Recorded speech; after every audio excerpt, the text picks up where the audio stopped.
Ambassador Marcus Chen sat in the grand chamber of the Galactic Council and felt small. The chamber was built for giants, for beings that had ruled the stars for thousands of years. Above him, the three leaders of the council looked down from their elevated thrones. The Genka representative glowed with soft blue light, its telepathic presence pressing against Marcus's mind like a constant whisper. The Vormeth was a massive crystal being that reflected light in strange patterns. The Kelthar was ancient, its gray skin covered in scars from wars fought before humanity had discovered fire. Marcus had been Earth's voice on the council for 3 years. 3 long, frustrating years. The human petition for expansion permits is denied, the Kelthar announced. Its voice echoed through the chamber like grinding stone. Again, Marcus stood up. This is the 7th time you've denied our request. We have colony ships ready. We have families waiting. The sectors we want to settle are unclaimed. They are unclaimed for a reason, the Vormeth said. Its voice was like wind chimes, beautiful and cold. Your species is too young, too aggressive, too unpredictable. The Thrinol received permits last month, Marcus argued. They've only been on the council for 15 years. The Thrinol are civilized, the Genka replied. Marcus felt the telepathic pressure increase, a headache building behind his eyes. They understand their place. You humans do not, Marcus wanted to shout. He wanted to demand justice. But he had learned that showing emotion in this chamber only proved their point. Humans were too emotional, too primitive, too dangerous. He sat down and watched as the council moved to the next matter. Behind him in the human delegation section, his aide Sarah Kim touched his shoulder. We'll try again next month, she whispered. But Marcus wasn't sure there would be a next month. Something was changing. He could feel it. The meeting ended hours later. Marcus returned to the human embassy, a small building tucked away in the diplomatic district. It was nothing compared to the massive palaces that other species maintained. Everything about humanity's presence on the council was small, tolerated but not respected. He was reviewing trade agreements when his communication console lit up with an urgent signal. The code was from Arcturus VII, one of humanity's mining colonies. Marcus opened the channel. The face that appeared was Governor Sarah Martinez. She looked terrified. Ambassador, we've found something. You need to see this. For the next 20 minutes, Marcus watched evidence that made his blood run cold. The council had been stealing from humanity for years. Automated mining ships registered to shell companies had been strip mining asteroids in human-claimed territory. The resources were worth trillions of credits, resources that Earth desperately needed. We traced the ships back to council military contractors, Governor Martinez said. This goes all the way to the top, Ambassador. They've been robbing us since the day we joined. Marcus felt something break inside him. All the denied permits, all the unfair trade deals, all the times the council had treated humanity like stupid children. It was all part of a plan to keep humans weak and poor while they stole everything of value. Send me everything you have, Marcus said. Every piece of evidence. I'm going to burn their house down. Be careful, Ambassador. If they're willing to steal from us, what else are they willing to do? Marcus should have listened to that warning. The next day, he requested an emergency session of the council.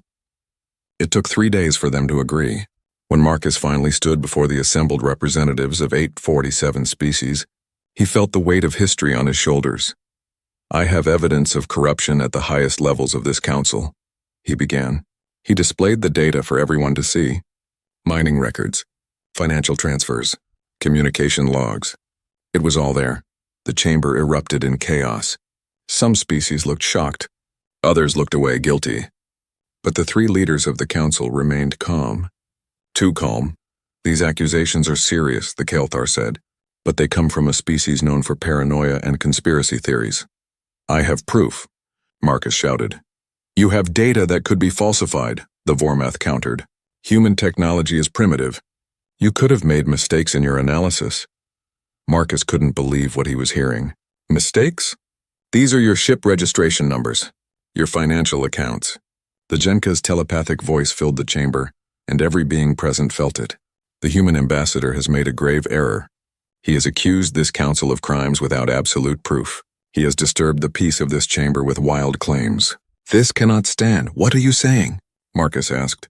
Fear crept into his voice. We are saying that humanity has proven itself unworthy of council membership, the Kelthar declared. You are too young, too aggressive, too quick to make accusations. An example must be made. The vote was called. 847 species in the Galactic Council. 846 voted yes. Only humanity voted. Marcus watched in horror as the order was given. Council peacekeepers were dispatched to Arcturus VII. He tried to call Governor Martinez, but the communications were jammed. He tried to leave the council chambers, but guards blocked his way. "What are you doing?" he demanded. "Securing the human delegation until the matter is resolved," a guard replied. Through the windows of the chamber, Marcus could see council warships gathering in orbit. His mind raced. They wouldn't actually attack the colony. This was a show of force, a way to scare humanity into backing down. But then he saw the weapons charging. "No," he whispered. "No, you can't. There are civilians down there, families, children." The Vormeth's voice was emotionless. They should have thought of that before making false accusations. Marcus lunged forward, breaking free from the guards. He activated his personal communicator, broadcasting on every frequency he could access. "This is Ambassador Marcus Chen. The Council is about to commit genocide. Earth, if you can hear me, you need to know what they're doing. You need to—" The signal cut off. A Genka telepath had shut down his mind. Marcus collapsed, paralyzed but still conscious. They forced him to watch. 47,000 human beings lived on Arcturus VII. Miners, engineers, teachers, doctors, children playing in the colony's gardens. Parents reading bedtime stories. Teenagers dreaming of the stars. The orbital bombardment lasted 17 minutes. When it was over, Arcturus VII was a smoking crater. Not a single structure remained. Not a single life survived. Marcus felt tears running down his face. His mind was his own again, but he wished it wasn't. He wished he couldn't think, couldn't feel, couldn't understand what had just happened. "Take him away," the Kael'thar ordered. "Execute him quietly. Make sure Earth understands the price of defiance." As guards dragged Marcus from the chamber, he managed to activate one last emergency broadcast. It would take weeks to reach Earth, but it would get there. His final message was simple. Remember us. Remember what they've done. Make them regret we ever evolved. Marcus Chen was executed that night. His body was dumped into space like garbage. The Council expected Earth to surrender within a month. They expected humanity to beg for mercy, to accept any terms, to crawl back and accept their place as the galaxy's servants. The Council had made many mistakes in its long history, but underestimating humanity would be their last. 3 months passed after the massacre at Arcturus VII. The Galactic Council waited for humanity's surrender. They waited for desperate messages begging for mercy. They waited for Earth to accept any terms, no matter how harsh. Instead, they got silence. Every human ship in Council space had vanished overnight. Trade vessels, diplomatic shuttles, research teams, all gone. They had recalled to human territory and then disappeared. The Council sent messages to Earth demanding a response. The messages went unanswered. "Perhaps we were too harsh," suggested Ambassador Thrin of the Thrinal species. 47,000 dead. Maybe we should offer terms? "Absolutely not," the Kael'thar responded. Its ancient eyes were cold. "Show weakness now, and every species will think they can challenge us. The humans will break. They always do." But privately, the Council leaders were concerned. This wasn't the response they expected. Humans were supposed to be emotional and impulsive. They should have reacted immediately with either surrender or a hopeless military strike. This silence was unsettling. The Genka telepaths reported something even more disturbing. "We cannot sense them anymore," the lead telepath explained to the Council. "Human minds have always been loud in the telepathic realm, bright and chaotic. But now, nothing. It's as if they've learned to hide, or as if they're no longer there." Council scouts were sent to Sol system to investigate. 5 ships went in. None came back. The disappearances started small. "A Council patrol ship here. A cargo vessel there." Ships simply vanished without sending distress signals. At first, the Council assumed equipment failures or pirate attacks. But the pattern became clear. Every disappearance happened near what used to be human trade routes. Then they found the Crystalline Sovereign. The Vormeth carrier was the pride of their fleet, 3 kilometers long, armed with weapons that could crack planets, crewed by 5,000 of the best warriors in Council space. It disappeared near the outer rim. Search parties found it floating dead in space 2 days later. The entire crew was dead. Every single one. But there were no signs of battle. No hull breaches. No weapon impacts. The ship's data cores had been completely wiped. And painted on the main hull, written in the Vormeth's own crystalline blood, was a number. $47,000. Fear spread through the council like poison. More ships vanished. Every week brought new reports. The locations formed a pattern, a spiral moving inward from human space toward council territory. Humanity was hunting them. But where were the human ships? Where was their fleet? Council sensors detected nothing. It was as if ghosts were attacking them. Admiral Kresh of the Kyle-Thar military studied the reports in his command center. He was one of the oldest military commanders in the galaxy, with 1,000 years of experience. He had fought in 30 wars and never lost. But this didn't look like any war he had ever seen. They're using guerrilla tactics, his tactical officer observed. Hit and run. Strike from nowhere and vanish. Impossible, Kresh said. You can't hide ships in space. There's nowhere to go. Energy signatures, heat emissions, gravitational disturbances. We should detect them. Unless they've developed stealth technology beyond our understanding. Kresh didn't want to believe it. Humans were primitive. They had only joined the Council 23 years ago. They couldn't have advanced so far so fast, but the evidence was there. 37 Council ships destroyed in 3 months, and not a single human ship confirmed destroyed in return. What Kresh didn't know, what the Council didn't know, was that humanity had prepared for this day since first contact. The moment humans realized they were not alone in the universe, Earth's best minds began planning for the worst. What if the aliens were hostile? What if the galaxy was dangerous? What if humanity needed to fight for survival? Protocol Omega was the answer. It was a contingency plan kept secret even from most human governments. If humanity was ever threatened with extinction, Protocol Omega would activate. Every resource would be redirected to military production. Every scientist would focus on weapons development. Every factory would convert to war production. The entire species would mobilize for total war. The day Arcturus 7 burned, Protocol Omega activated Earth's orbital factories, previously building colony ships and commercial vessels, retooled overnight. Construction drones worked 24 hours a day. Automated systems stripped asteroids for resources at a pace that would terrify the Council if they knew. Humanity had always been good at one thing: industrialization. Now that talent was focused on a single goal, in shipyards hidden in the Kuiper Belt and Oort Cloud, beyond Council detection range, the first human warships were born. They were unlike anything the galaxy had seen. No wasted space, no comfort, just weapons, engines, and armor. Each ship was designed by military AI systems that humans had secretly been developing for decades. AI that the Council had banned after their own machine uprising millennia ago. But humanity didn't fear their AI. They partnered with it. The ship's main computer systems were named. Given personalities, treated as crew members, the AIs responded with loyalty and creativity that pure military programming could never achieve. Captain Jennifer Harris stood on the bridge of the new destroyer, Retribution, and felt the ship's AI presence in her neural link. "Ready for our first hunt?"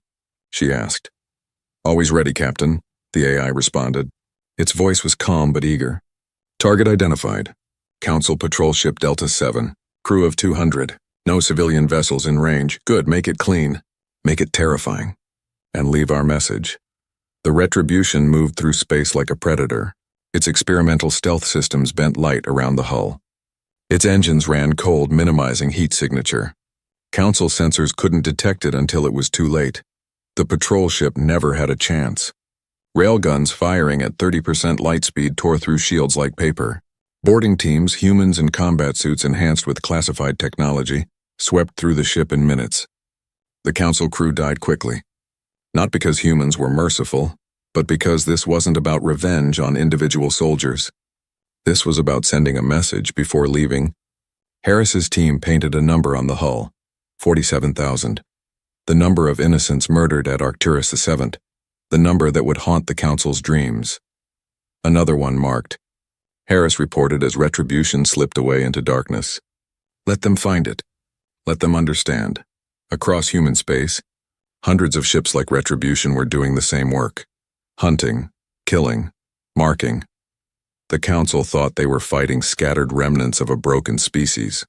They didn't realize they were facing an entire civilization that had transformed itself into a war machine. The Zenka telepaths started breaking down. The constant fear in council space was affecting their shared consciousness. Worse, occasionally they would catch fragments of human thoughts, brief moments when human stealth failed or human emotions ran too strong to hide. What they sensed terrified them. Humans weren't afraid. Humans weren't desperate. Humans were focused, determined, patient, and absolutely furious. They're not trying to survive, one telepath reported before he went insane. They're trying to end us, all of us. They won't stop until we're extinct, or they are. The council finally understood the mistake they had made, but by then it was too late to take it back. The council convened an emergency session. The debate raged for days. Some species wanted to surrender, to offer reparations, to beg forgiveness. Others wanted to mobilize the full military might of 847 species and crush humanity before they became a bigger threat. The Kalthar made the decision. We will assemble the Grand Armada, 3,000 warships. We will travel to Sol system and destroy Earth itself. When humanity has no homeworld, they will have no choice but to surrender. The vote passed. 820 species voted yes. Only 27 abstained or voted no. The Grand Armada began to assemble. It was the largest military force gathered in 1,000 years, enough firepower to conquer entire sectors, more than enough to defeat one primitive species. They sent a message to Earth, broadcast on every frequency. Surrender or face extinction. You have 1 week. For 6 days, Earth was silent. The Council prepared their fleet, confident that humanity would break before the deadline. On the 7th day, Earth responded. The message was simple. One word that would echo through history: come. The Grand Armada entered Sol system like a storm of metal and death. 3,000 warships from 200 different species, each one massive and powerful. Admiral Kresh commanded from his flagship, the Eternal Victory. He had fought for 1,000 years and never tasted defeat. Scan the system, he ordered. Find their fleet. His sensors officer worked frantically, but the results made no sense. Admiral, I'm detecting no fleet. No orbital defense platforms, nothing. That's impossible. Where are they hiding? Sir, I'm not detecting any military presence at all. Just civilian traffic around Earth and the usual mining operations in the asteroid belt. Kresh felt a chill. This was wrong. Humanity had been attacking Council ships for months. They had to have a fleet. They had to have defenses. Was this a trap? Proceed with caution, he ordered. Battle formation. Keep shields at maximum. The Armada moved deeper into the system. They passed Neptune, then Uranus. Still nothing. The tension on every bridge was unbearable. Where were the humans? As they approached Jupiter's orbit, Kresh made his decision. Send a message to Earth. Tell them this is their last chance to surrender. The message was sent. No response came back. Admiral, we're passing Mars now, the navigation officer reported. Mars, the red planet, humanity's first colony beyond Earth. It looked peaceful from a distance. Cities glittered on the surface. Ships moved in orbit, nothing unusual. Then Mars opened fire. The entire planet lit up like a star. Thousands of hidden weapons platforms emerged from underground bunkers. Railguns fired, missile silos launched. Energy weapons carved through space. The red dust of Mars was thrown into orbit by the recoil of weapon systems the Council had never imagined. Shields, Kresh screamed. But shields meant to stop energy weapons weren't designed for solid projectiles moving at 30% light speed. The first railgun rounds punched through 3 Council ships before their shields even registered the impact. Explosions blossomed across the Armada's forward line. Return fire. Destroy those platforms. The Armada responded with overwhelming force. Mars's surface was hit by enough firepower to crack continents. But the platforms kept firing. Every crater revealed more weapons. Every destroyed bunker was replaced by another. Humanity had turned an entire planet into a fortress. Then the asteroid belt moved. Millions of rocks that had drifted in stable orbits for billions of years suddenly had engine signatures. Thousands of asteroids were actually disguised weapons platforms or missile batteries. They accelerated toward the Armada from every direction. This is insane, Kresh's tactical officer whispered. How did they do this? The resources alone. Focus on survival, Kresh commanded. The battle became chaos. Council ships were designed to fight other ships in open space. They weren't ready for an entire solar system turned into a weapon. Asteroids rammed into cruisers. Hidden mines detonated in the middle of formations. And through it all, the railgun fire from Mars never stopped. The Armada's numbers began to tell. Despite heavy losses, Council ships pushed through. They destroyed platforms. They shattered asteroids. Their shields adapted to the railgun impacts. Slowly, painfully, they advanced toward Earth. Kresh allowed himself a moment of hope. We're going to win this. Prepare for orbital bombardment of Earth. We'll end this now. That's when the human fleet arrived. They didn't come from one direction. They came from everywhere. Behind Mercury, behind Venus. From the depths of the sun's corona where no ship should be able to hide. From the outer system where sensors showed nothing minutes before. 2,000 warships dropped their stealth and opened fire simultaneously. Where did they come from? Someone screamed, but Kresh understood. While the Council was fighting through the fixed defenses, humanity had been moving into position. They had used the Armada's own sensor interference against them. And now they had the Council caught in a perfect kill box. Human ships were smaller than Council vessels. Less armor, less shields, but they were fast. Incredibly fast. And they fought with a desperation the Council had never encountered. A human destroyer rammed into a Council cruiser at full speed. Both ships exploded. But before the destroyer hit, it launched every missile it had. 6 more Council ships died from those missiles. They're suicidal, the tactical officer shouted. No, Kresh realized. They're willing to die if it means killing us. That's different. He watched as a human corvette burning and venting atmosphere used its last power to crash into a Council carrier. The corvette's captain broadcast on open channels before impact. For Arcturus. For the 47,000. That phrase echoed across every channel. Human ships screaming it as they attacked. For Arcturus. For the 47,000. The Zhenka telepaths on Council ships started screaming. Their telepathic abilities were picking up human minds in battle. What they sensed broke them. Human pilots accepting death. Human commanders sacrificing their ships. Human crew members holding hands as they rammed into Council vessels. All of them filled with grief, rage, and absolute determination. Make it stop, a Zhenka telepath wailed. I can feel them dying. I can feel what they feel. They're not afraid. They should be afraid. But humans in combat weren't afraid. They were beyond fear. They had passed through fear and come out the other side as something the Council had never faced. Predators who accepted death as a cost of hunting. The battle raged for 6 hours. The space around Earth became a graveyard. Thousands of ships, human and Council, died in the fighting. But the numbers told a terrible story. For every human ship destroyed, 2 Council ships died. Kresh's flagship shuddered as a human missile strike got through the shields. Admiral, we can't sustain this. We're losing. Impossible. We outnumber them. Not anymore, sir. Current estimates show parity, and their reinforcements are still arriving. Reinforcements? Where are they getting reinforcements? The answer came as more human ships emerged from hiding spots throughout the system. But these ships were different. They moved with perfect coordination. No wasted movements. Optimal firing solutions every time.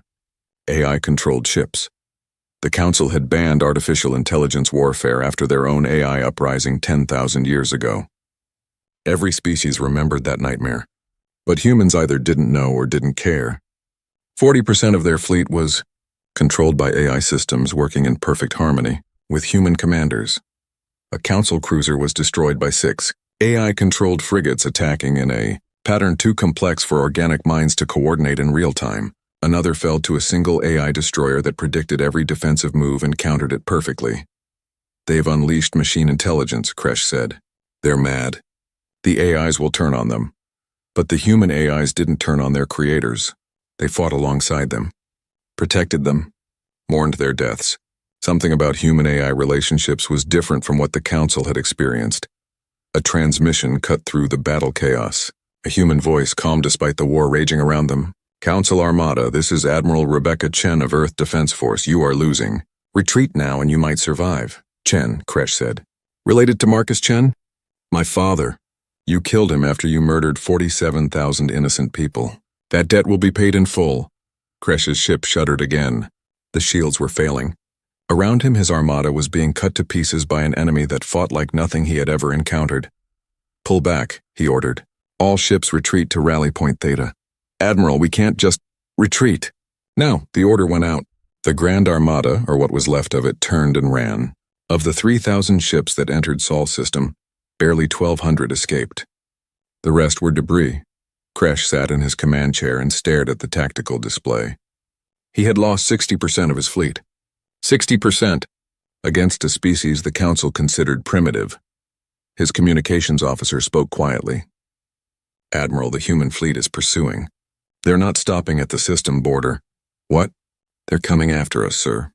They're launching an invasion. Kresh felt something he hadn't felt in 1,000 years, fear. Pure, cold fear.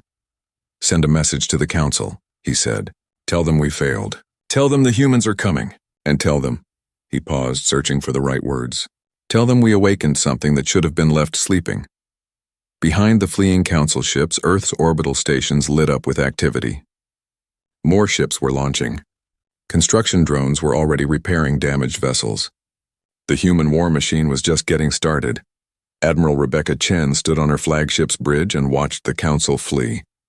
She felt no joy, no satisfaction, just the cold certainty of purpose. Pursue them, she ordered.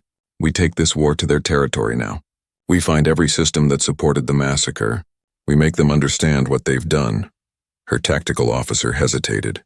Admiral, shouldn't we fortify our defenses? They might come back. Rebecca looked at the young officer with eyes that had seen too much death. They're not coming back. They're running, and we're going to chase them across the galaxy until every single person who gave the order to fire on Arcturus 7 has paid the price. And after that, ma'am? After that, we make sure this never happens again. To anyone. The human fleet left Sol system and entered Council space. The prey had become the predator, and the hunt had only just begun. 6 months after the Battle of Terra, the galaxy was unrecognizable. The Galactic Council, which had ruled for 10,000 years, was fracturing. Human fleets pushed deep into Council space, and everywhere they went, the old order collapsed. But humanity wasn't fighting the way the Council expected. They didn't conquer planets. They didn't occupy territory. Instead, they destroyed infrastructure. Fuel depots vanished overnight. Manufacturing centers were reduced to slag. Communication relays simply stopped working. The Council's vast empire was being dismantled piece by piece. They're fighting like they want us crippled forever, Admiral Kresh reported to the Council leaders. His hologram flickered. Even the long-range communications were becoming unreliable. Every target they hit is chosen to maximize long-term damage.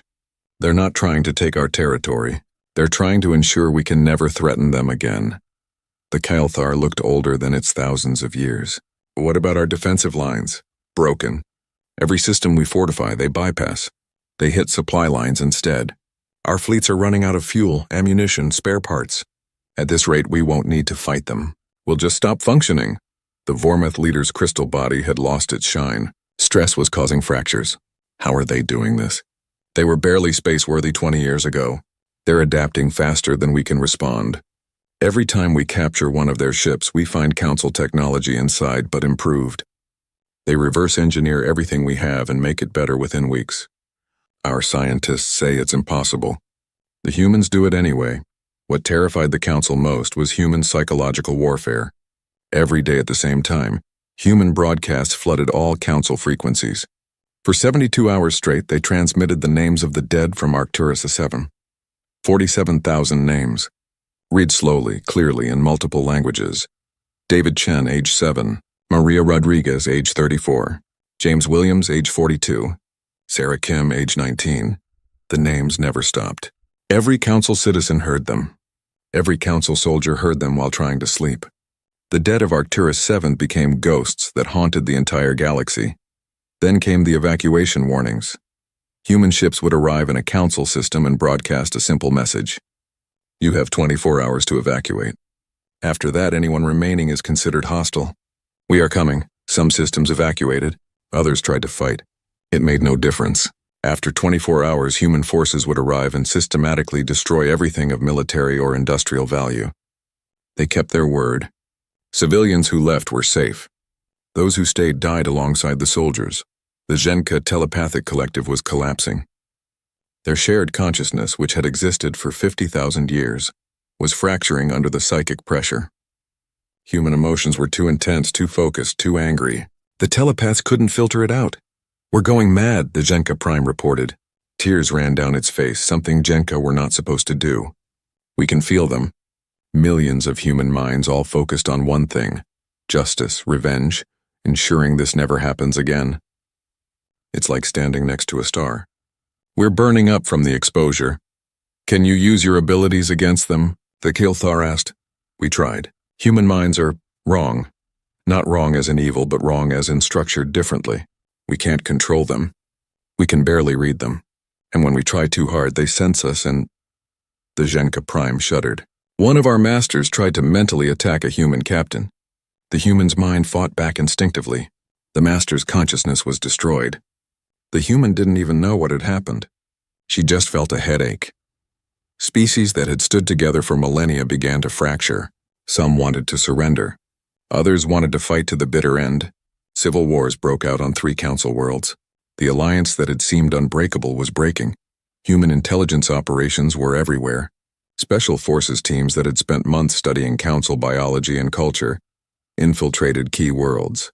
They didn't sabotage randomly. They chose targets that would cause maximum political damage. Evidence of corruption appeared on public networks.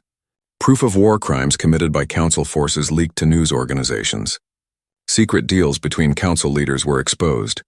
The council had always controlled information. Now they couldn't control anything. The Vormeth crystal matriarchs held an emergency session. Their crystalline structures resonated with distress. "We must consider surrender," the eldest said. "We are dying. Our young are refusing to grow. Our colonies are going dark. Surrender to primitives?" another argued. "Never. We will find a way." "There is no way. The humans discovered our resonance frequency. They can shatter our structures with sound. We are defenseless against them." It was true. Human scientists had studied captured Vormeth technology and found a weakness the crystalline beings thought was impossible to exploit. Sonic weapons tuned to specific frequencies could shatter Vormeth bodies like glass. An entire species rendered vulnerable by human ingenuity. The ordained triad held a secret meeting. Just the 3 of them, in a bunker deep beneath the council homeworld. "We must use planet killers," the Kael'thar said. "Sterilize Earth and all human colonies simultaneously. It's our only chance." "That would make us monsters," the Vormeth protested weakly. "They already think we're monsters. We crossed that line at Arcturus 7. The Genka was silent for a long moment. "I have touched human minds briefly. Do you know what I sensed?" "They expected this. They have contingency plans for genocide. If Earth falls, colonies have orders to continue the war. If humanity is reduced to a single ship, that ship will hunt us forever. They will not stop. They cannot stop. We broke something in them when we killed their children. Then what do? We accept the consequences of our actions." Before the triad could vote on using planet killers, alarms screamed throughout the bunker. Impossible. The bunker was beneath the council capital, protected by the best security in the galaxy. No one could get in. The doors exploded inward. Human soldiers in black armor poured through. Their weapons were raised, but they didn't fire. Not yet. A human woman walked in behind them. She wore the insignia of a captain, but carried herself like someone much more important. Her name tag read Chen. "Another one," the Kael'thar said bitterly. "How many Chens are there?" "Enough," Captain Maria Chen replied. "Marcus Chen was my uncle. Every human alive knows his name. Knows what you did to him. Knows what you did to Arcturus 7. Kill us then," the Vormeth said. "End this. No, you're coming with us. You're going to stand trial. Every council citizen will watch. They'll see evidence of every crime. Every decision that led to 47,000 deaths. You'll answer for what you've done." "How did you get in?" the Genka asked. "This bunker is impenetrable," Maria smiled coldly. "You keep underestimating us. That's been your mistake from the beginning. We studied your security systems, found the flaws, exploited them. We studied your biology, found your weaknesses, exploited them. We studied your culture, found your corrupt leaders, exploited them. You thought we were primitive. We were just waiting for you to show us who you really were." The infiltration team extracted the ordained triad without killing a single guard. They didn't need to. Every guard who saw them was left alive to spread the word, nowhere is safe. The humans can reach anyone.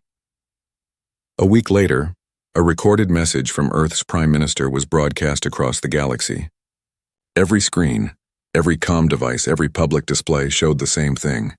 A human woman with tired eyes and gray hair stood before the camera. People of the galaxy, the Galactic Council told you we were dangerous. They were right. But they made a mistake. They thought we were dangerous because we were violent. That's not why we're dangerous. She paused, letting the words sink in. We're dangerous because we remember. Humans have 10,000 years of recorded history. We remember every war, every genocide, every tyrant who thought they were unstoppable. We remember what happens when evil goes unchallenged. We remember what happens when people stand by and do nothing while innocents die. The Council murdered 47,000 of our people. They executed our ambassador. They expected us to submit. Instead, we're showing them what happens when you mistake mercy for weakness. What happens when you attack someone who will never stop, never surrender, never forget. We're winning this war, not because we're stronger, not because we're smarter, but because we refuse to lose. Because we will sacrifice everything to ensure that what happened at Arcturus 7th never happens again. To anyone, anywhere.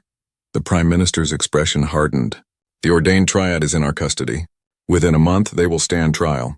Anyone who gave orders to fire on Arcturus 7 will face justice. Anyone who enabled the massacre will answer for their crimes. This is not negotiable. This is not subject to debate. This is going to happen. To the people of Council species who had no part in this crime, we will not harm you. Surrender peacefully, and you will be treated fairly. To those who continue to fight, remember what you're fighting for. Remember what your leaders did. Ask yourself if they're worth dying for. The broadcast ended. The galaxy held its breath. Within 2 weeks, 17 Council species surrendered to human forces. Within a month, the number was 43. The Council wasn't just losing the war, it was disintegrating. The Kael'thar homeworld, unconquered for 50,000 years, fell after a 3-month siege 1 year after the massacre at Arcturus 7. Representatives from 847 species gathered on neutral ground. The meeting place was a space station humanity had built specifically for this purpose. It was called Remembrance Station, and it orbited an empty system with no strategic value. Neutral, safe, public.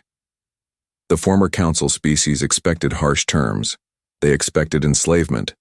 They expected humanity to do to them what they had done to countless other species over the millennia. They expected revenge. Instead, they got justice. Admiral Rebecca Chen stood before the assembly. Behind her were representatives from every human colony, military commanders, and civilian leaders. The room was silent as she began to speak. We won this war, Rebecca said simply. We could dictate any terms we want. We could take your worlds, enslave your people, or wipe you from existence. Some of you expect that.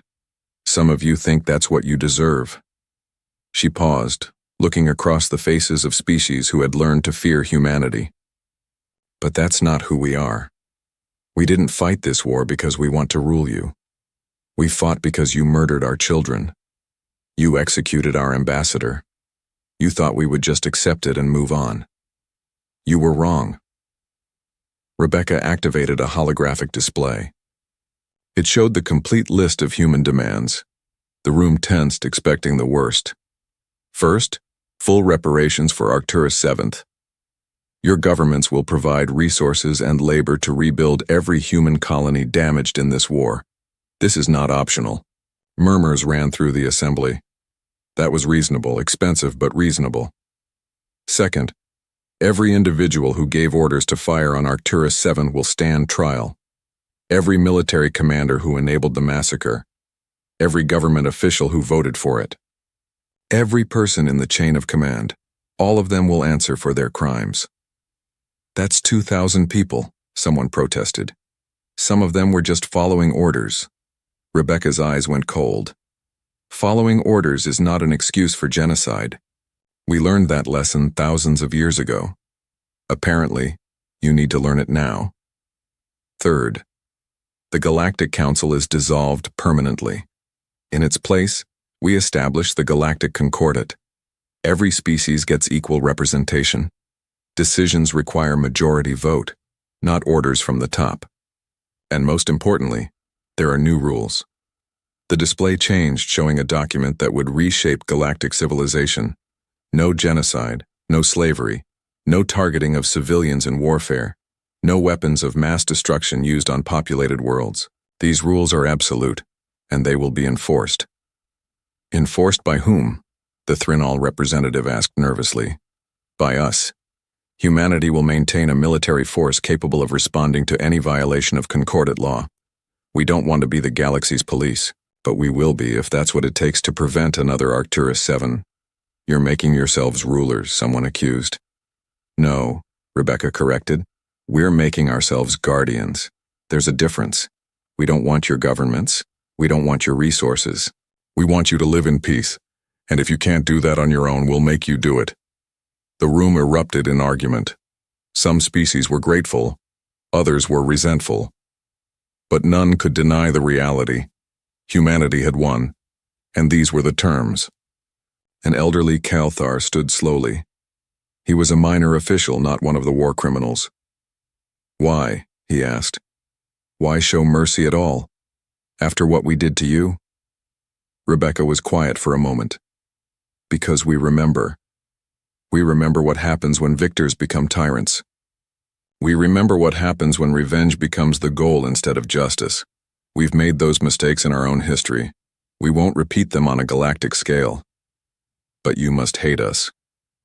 We do, Rebecca admitted. But hate alone doesn't build a future. Justice does. Accountability does.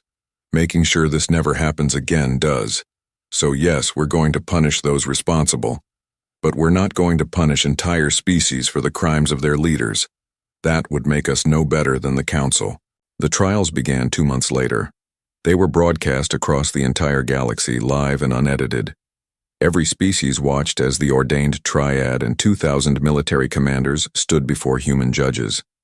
The evidence was overwhelming. Communication logs showing the order to fire. Tactical recordings of the bombardment. Testimony from survivors who had escaped the initial attack only to die later from injuries. And the damning vote record, 846-1, with humanity as the only voice against genocide. The defense argued that the Council was protecting galactic stability. That humanity was a threat. That examples needed to be made. The prosecution's response was simple. They murdered 47,000 civilians, including 16,000 children, to punish one ambassador for revealing corruption. There is no defense for that. The trials lasted 3 months. At the end, the verdicts were unanimous. Guilty. All of them. The sentences varied. Some received life imprisonment. Others were executed, as was allowed under human military law for genocide. The 3 members of the ordained triad were given a choice of execution method, as was tradition. On the day of the execution, the Kalthar spoke first. It was thousands of years old, had ruled the galaxy for most of that time, and now stood before a firing squad of humans young enough to be infants by its standards. We did not understand what we were awakening, it said. We saw humans as primitive, emotional, weak. We were wrong. You are the most dangerous species in the galaxy, not because of your weapons, but because you will not forget. You will not forgive. You will not stop. We wanted to make an example. We succeeded, but we are the example now. The execution was carried out. The Vormeth and Jenka leaders followed. Their last words were recorded and preserved. Lessons for future generations. But the most important moment came later, at the dedication of a memorial on Arcturus 7th. The planet had been cleaned of radiation and terraformed again. On the exact spot where the colony had stood, humanity built a monument unlike anything the galaxy had seen. It was a simple black wall, 300 meters long and 10 meters high. On it were inscribed 47,000 names, every person who died, every child, parent, friend, worker, dreamer who had been murdered for political convenience. Beneath the names was an inscription in every major galactic language. They were our children, our parents, our friends. They were not soldiers. They did not choose this fight. They died because the powerful thought themselves untouchable. Remember what happens when innocents are murdered. Remember what happens when humanity has no choice but war. Never forget, never again. The memorial became a pilgrimage site. Species from across the galaxy came to see it, to read the names, to understand what their leaders had done and what price had been paid. On the first anniversary of the massacre, a ceremony was held. Every human military ship in the galaxy transmitted the names of the dead simultaneously. For 72 hours, the galaxy heard the names. Not as a weapon anymore. As a prayer, a promise, a reminder. The Galactic Concordat took shape slowly. Human diplomats worked with former council species to create something better than what had existed before. It wasn't perfect. There were arguments, disagreements, cultural conflicts. But there was no more tyranny, no more single species dominating others. Humanity maintained a military force that terrified the galaxy, but they used it only when Concordat law was violated. When a species tried to enslave another, human ships arrived and stopped it. When a government attempted genocide, human forces intervened. Not to conquer, to protect. Some species resented humanity's power, others were grateful, but all understood the lesson. There were consequences for cruelty now. The strong could no longer prey on the weak without answering for it. 50 years after Arcturus VII, the galaxy was unrecognizable. 3,000 worlds were part of the Concordat. Trade flourished, technology advanced. Species that had been enemies for millennia were learning to work together. In the human capital on Earth, there was a museum called the Hall of Species. Every member species of the Concordat had a display celebrating their culture, history, and contributions. At the center of the hall was an empty chair, a simple wooden chair with a plaque. In memory of the Galactic Council, may we never forget the cost of tyranny. May we never become what we destroyed. Children from 100 species visited the museum on school trips.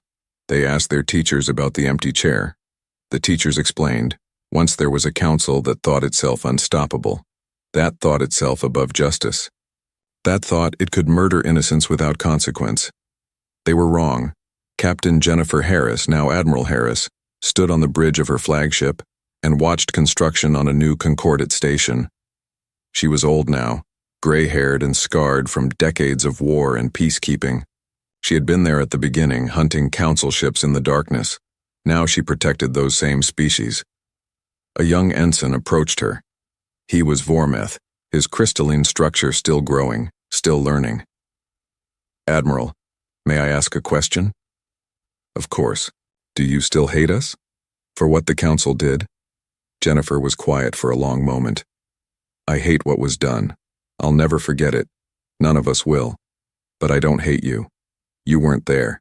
You didn't make that choice. The people responsible answered for their crimes. Now we move forward. Is it hard? Protecting species that once tried to destroy you? Every day, Jennifer admitted. But it's necessary. We didn't. The sleek silver ships of the Galactic Dominion entered Earth's orbit silently in the year 2047. Inside the lead vessel, Admiral Tylos stood with his 4 arms clasped behind his back, his blue skin reflecting the soft lights of the command center. His large, pitch-black eyes studied the blue-green planet below. Fascinating, he said to his crew. They've survived their own industrial era. Most species destroy themselves at this stage. Lieutenant Marrow, his second in command, checked the sensor readings. They've damaged their atmosphere and oceans, but they're working to repair them. Their technology is advancing quickly. Admiral Tylos nodded. The Galactic Dominion had spent thousands of years bringing 7 advanced species under one rule. Earth would be the 8th, if deemed worthy. On Earth, at NASA's main tracking station, Jack Miller stared at his monitor with wide eyes. The 35-year-old astronaut had been preparing for a Mars mission when the systems detected the alien ships. "This is impossible," he whispered, checking the readings again. He picked up his phone and called Dr. Lisa Ward. Lisa was in her lab when she got Jack's call.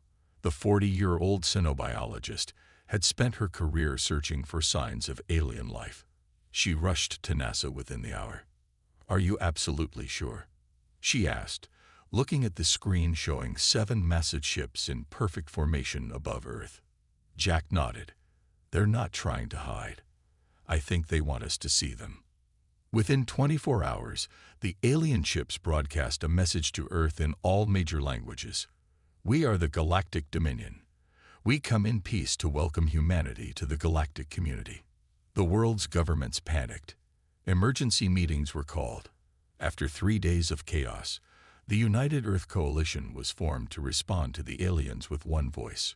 Jack and Lisa were chosen to join the team because of their expertise.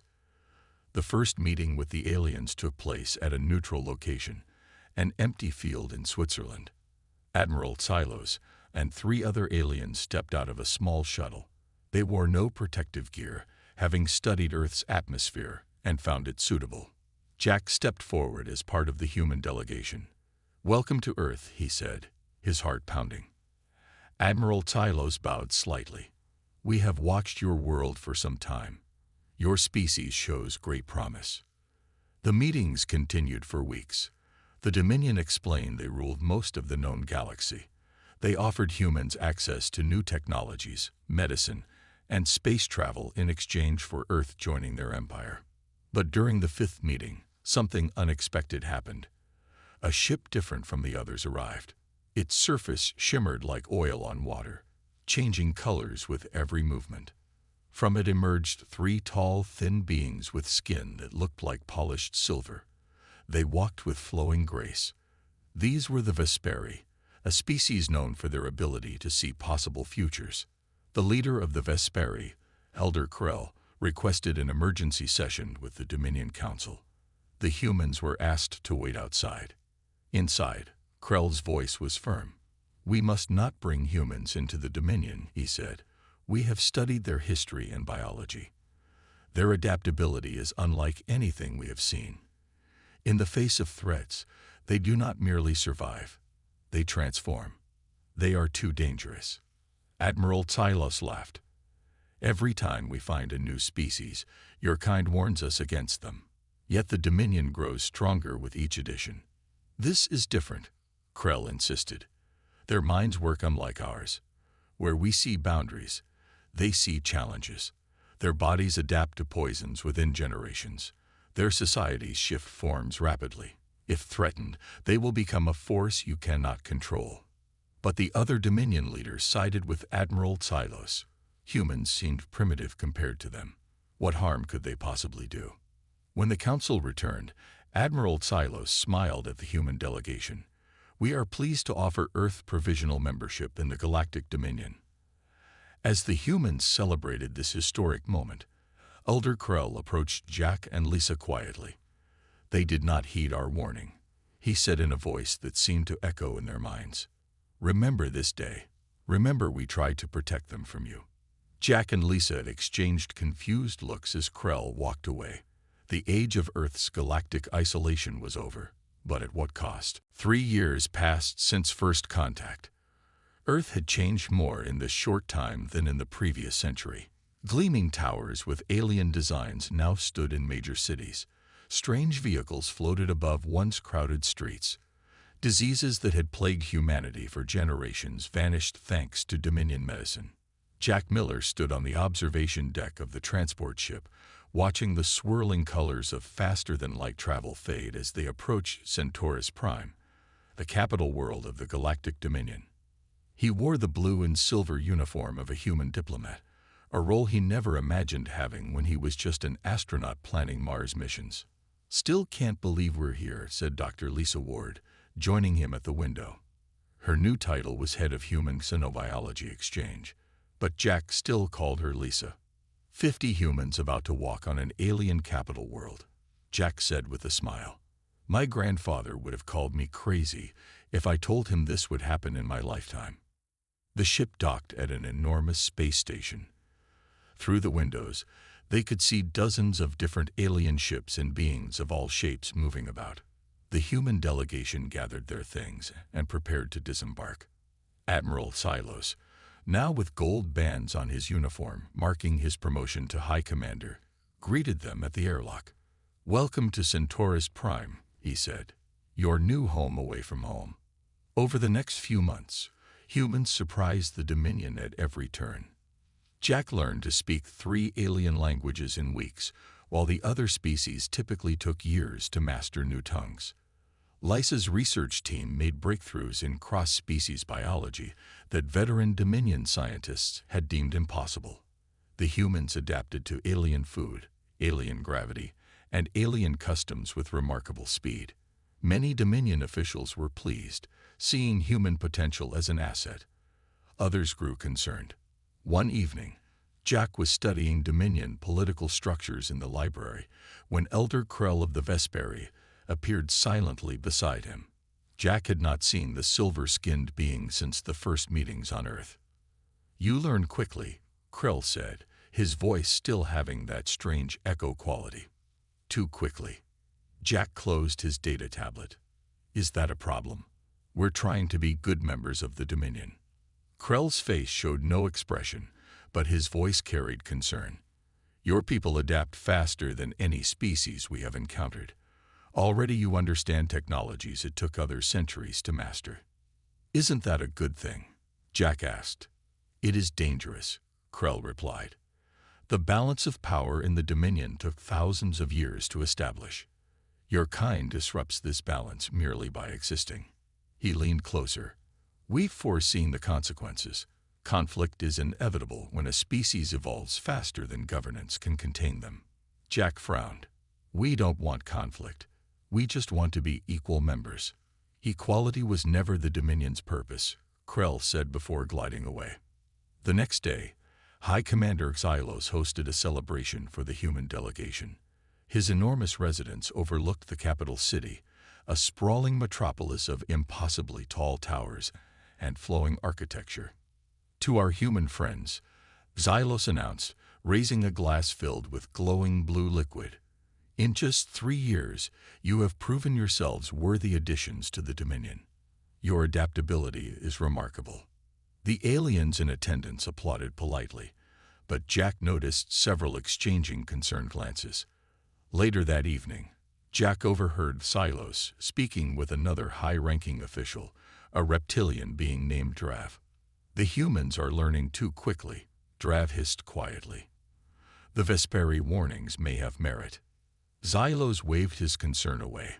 "The Vesperi always fear change.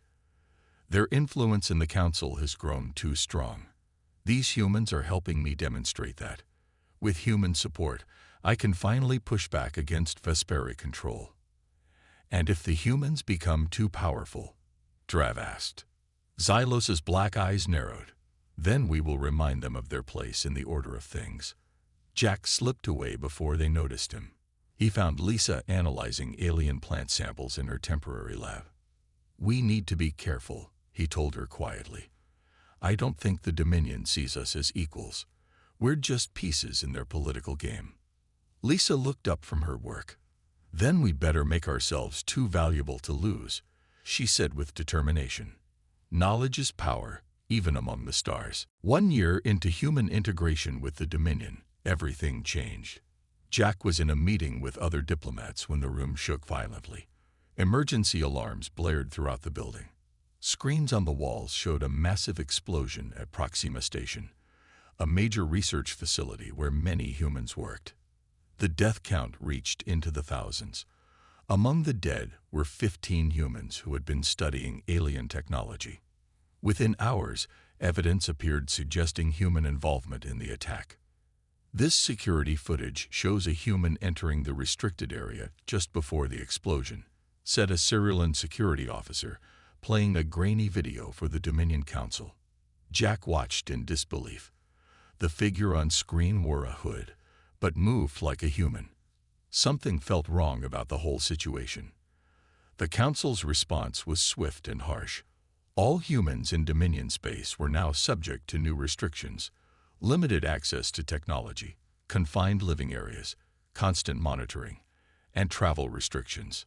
"This is for your own protection as well as ours," High Commander Xylos told the human representatives. "Until we determine who was responsible, these measures will remain in place." Jack didn't believe the official story.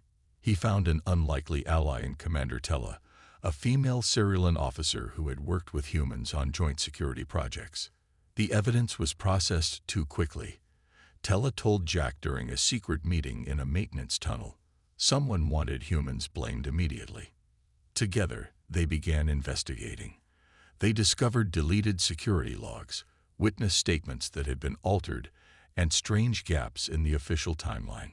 Meanwhile, Dr. Lisa Ward faced her own challenges.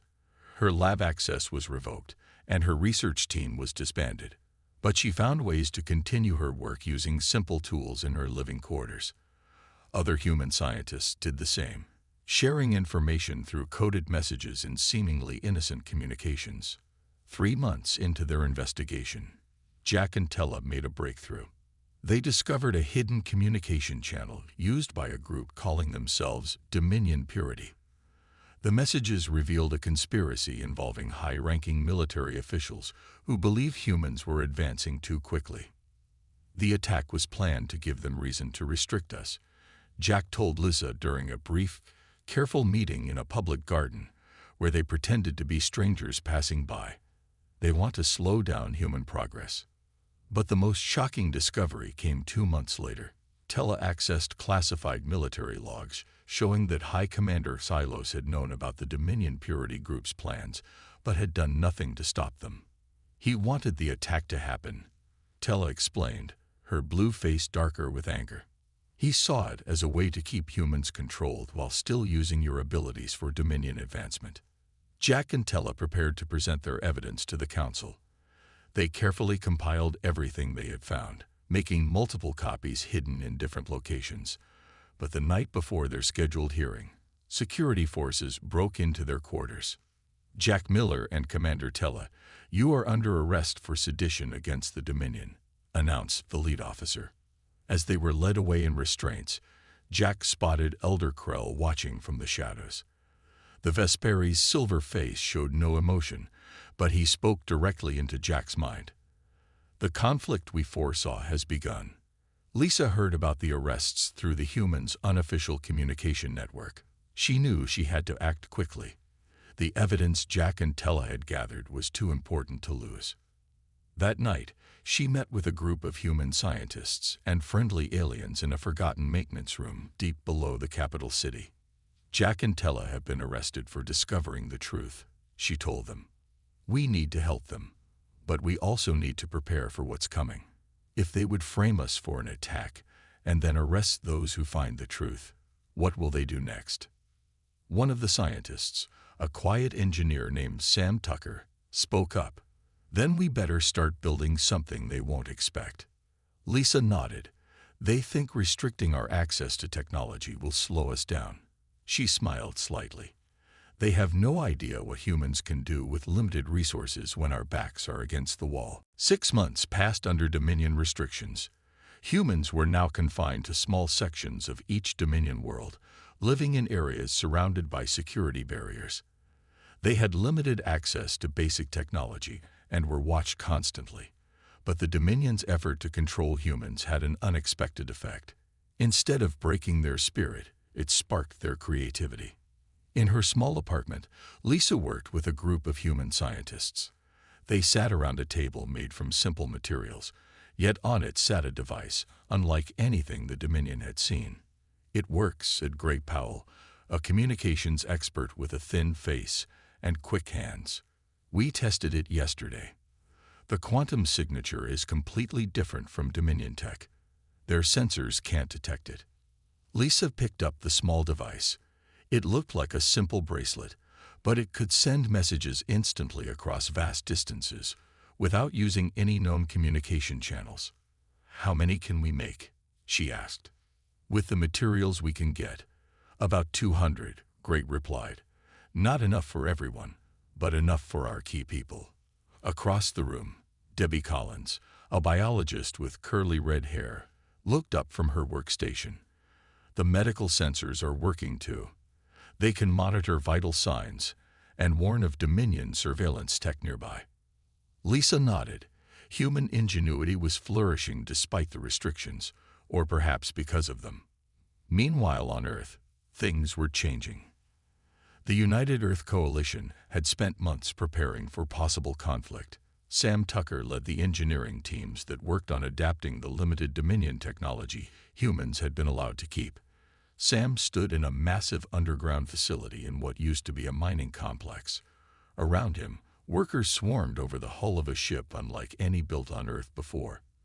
It combined Earth materials with reverse-engineered Dominion technology. "Will it fly?" asked General Frank Martinez, who had been put in charge of Earth's defense. Sam ran a hand through his sandy hair and nodded. "Not only will it fly, sir, but it'll do things the Dominion doesn't think is possible with this level of technology." "How many ships can we build?" the general asked. "With current resources, 20 large vessels and about 50 smaller ones. Not enough to fight their fleet head-on, but enough for what we have planned." In another part of the Dominion, Jack and Commander Tella were being transferred from their holding facility to a more permanent prison. The transport ship was small, with only 4 guards watching them. 3 minutes until jump to hyperspace," announced the pilot. Jack caught Tella's eye. She blinked twice. Their signal. It was time. The ship shuddered suddenly. Warning lights flashed. One of the guards ran to check the engine room and didn't return. "Go see what's happening," the lead guard told another. As soon as the second guard left, the ship's lights went out completely. In the darkness, there was a brief struggle. When emergency lighting came on, Jack and Tella were free, and the remaining guards were unconscious. "Your timing is perfect," Tella said to the figure who emerged from the engine room. A small green-skinned alien with large eyes nodded. "The resistance grows every day. Many in the Dominion don't agree with how humans are being treated." Jack rubbed his wrists where the restraints had been. "How many aliens have joined your group?" "Thousands now," the alien replied. "Mostly younger ones, and those from worlds recently added to the Dominion. They see in humans a chance for change." As they took control of the ship, Jack received a message on a small device the Resistance had smuggled aboard. "Lisa's network has made contact," he told Tella. "They've been developing technology in secret, really advanced stuff."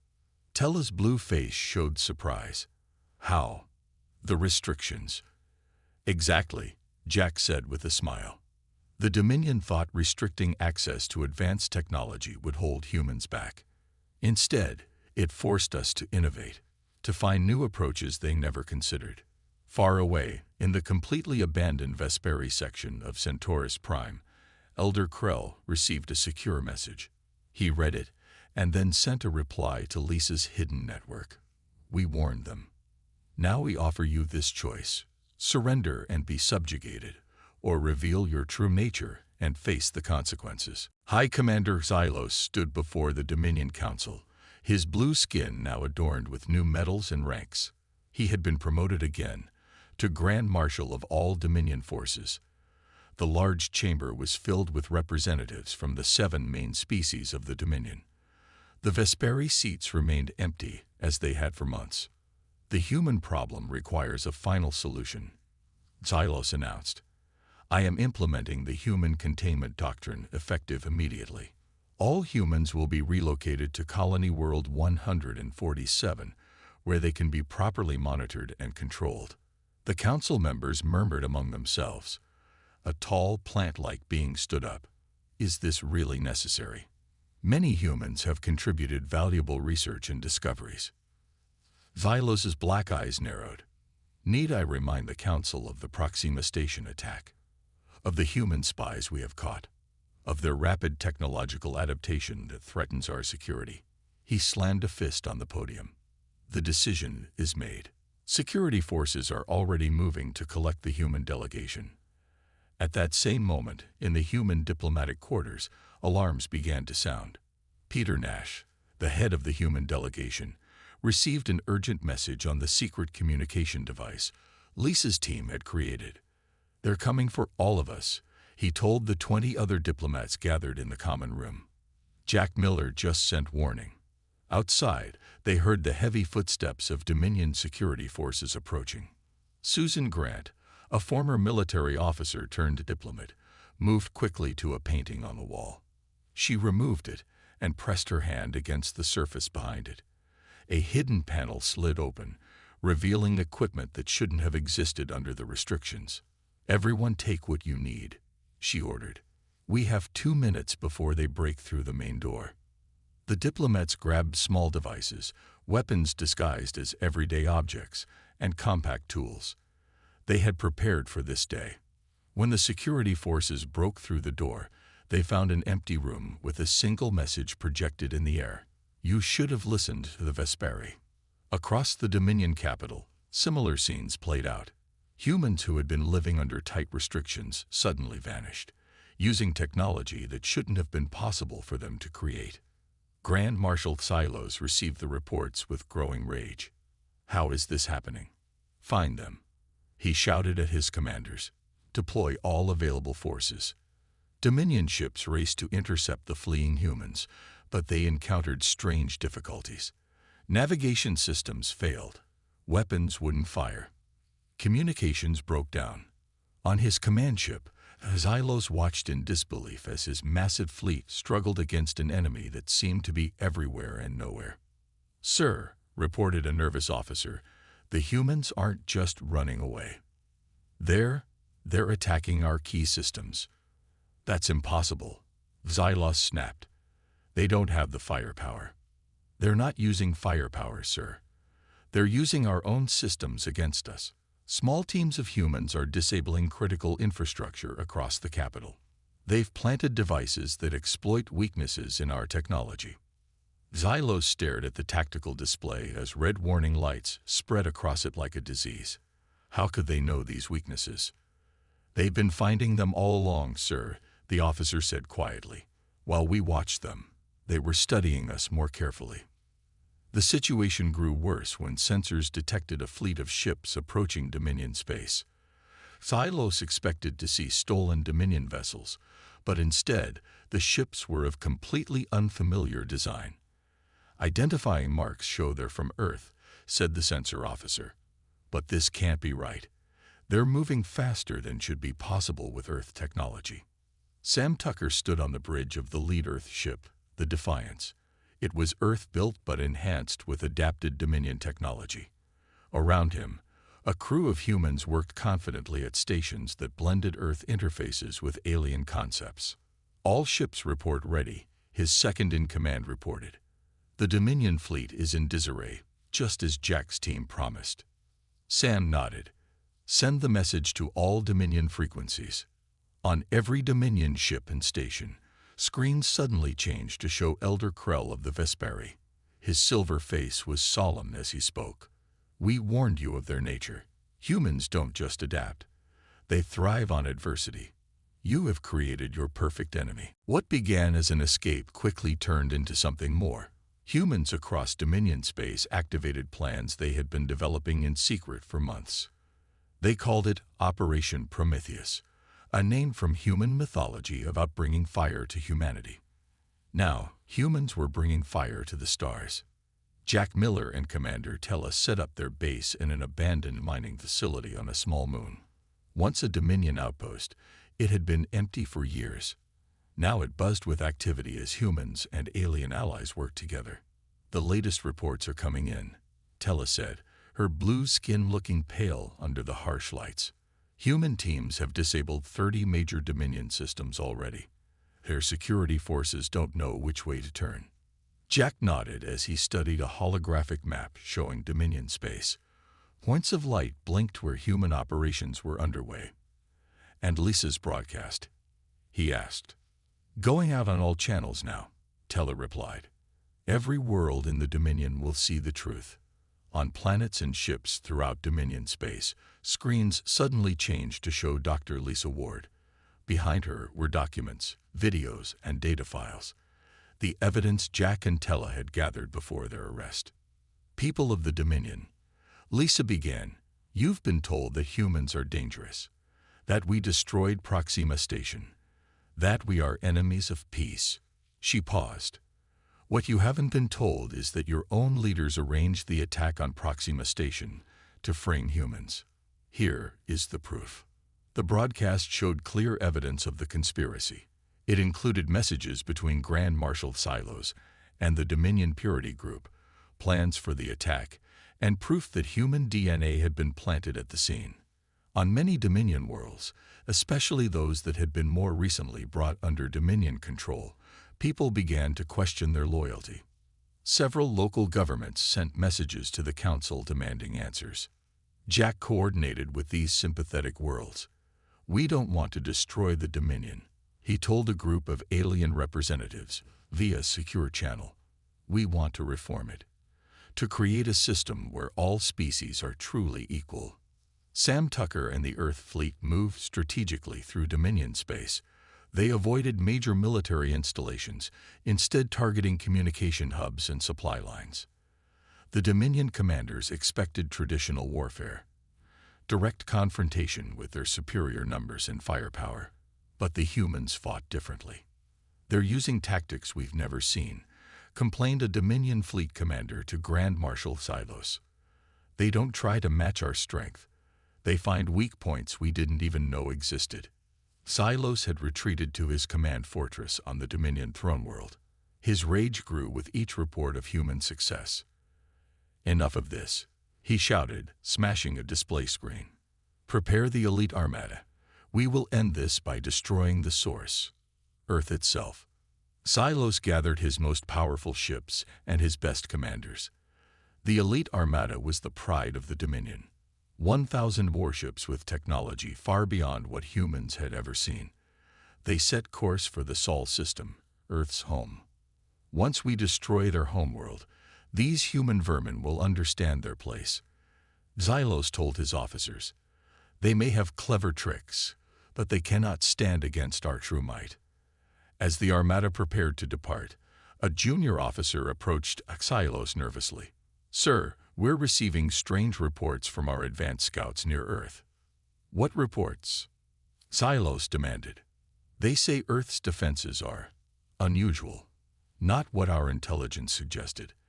The humans appear to have technology that shouldn't be possible at their development stage." Xylos dismissed the concern. "More tricks and deceptions, nothing that can stand against 1,000 of our best warships." The massive armada entered hyperspace, bound for Earth. As Tylos watched the swirling lights of faster-than-light travel from his command chair, he received a message from one of his fleet commanders. "Sir, our scouts have gotten closer to Earth's defense network. They're reporting something troubling. The humans aren't just using our technology, they've transformed it. Combined it with their own ideas to create systems we've never seen before. Our weapons may not work as expected against them." Xylos deleted the message without responding.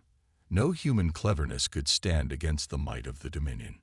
He would prove once and for all that the humans should have stayed in their place. The Dominion armada emerged from hyperspace near Jupiter, the massive gas giants serving as the first waypoint in their approach to Earth. Grand Marshal Xylos stood on the bridge of his command ship, his black eyes reflecting the image of the distant blue planet on the main screen. "Scan for defenses," he ordered. His officers worked at their stations, then looked up in confusion. "Sir, we're detecting energy signatures unlike anything in our database. The humans have constructed a defensive network around their entire planet." Silos sneered. "Whatever primitive barriers they've built cannot stop us. Begin the approach." As the 1,000 ships of the Dominion fleet moved past Jupiter's orbit, they encountered the first surprise. Hidden human outposts on Jupiter's moons activated, sending out pulses that disrupted the Dominion ship's sensors. "Sir, we're flying blind in some sectors," reported the navigation officer. "Continue forward," Thylos commanded. "They're trying to frighten us with tricks." When the fleet reached Mars, they found more surprises. The red planet was surrounded by small, fast-moving ships that darted between the Dominion vessels, too quick to target effectively. These small craft released devices that attached to the hulls of Dominion ships and began interfering with their systems. "Weapons on 30% of our ships are not responding," reported a frantic officer. Thylos slammed his fist down. "How is this possible? Their technology should be centuries behind ours. As they approached Earth, the final layer of human defenses became visible. A shimmering energy field surrounded the planet, similar to Dominion shield technology, but with modifications that made it shimmer and pulse in ways Silos had never seen. On Earth, Sam Tucker stood in the main defense control center built deep beneath the Rocky Mountains. Around him, hundreds of technicians and officers monitored the approaching Dominion fleet. Shield strength at 100%, reported a young woman at a nearby station. Sam nodded. They don't understand what they're facing. Their own shield technology designs had theoretical flaws they never solved. We found the solutions. General Martinez stood beside him. Tucker, when you said you could improve their technology, I never imagined this. We're about to face the most powerful fleet in the galaxy, and you look calm. Sam smiled slightly. Because we're not fighting their war. We're fighting ours. On screens around the room, they watched as the Dominion ships began firing their weapons. Massive energy beams struck Earth's shields, which absorbed the attacks with minimal strain. "Return fire?" asked the weapons officer. Sam shook his head. "Not yet. Let them wear themselves out first." On the Dominion command ship, Silos watched in growing horror as Earth's shields held against weapons that should have destroyed them instantly. "Impossible," he whispered. "How could they have mastered shield technology so quickly? Our scientists have worked on these improvements for centuries."